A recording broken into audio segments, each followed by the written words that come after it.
The blue door invites you into stillness, a house that speaks to you through light and pattern, where the ceiling casts a column on the floor.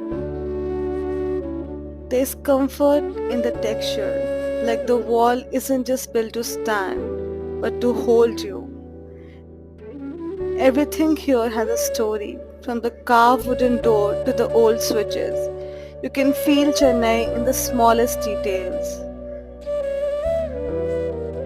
Light fills up the room, not too much, not too little, just enough to make it feel complete.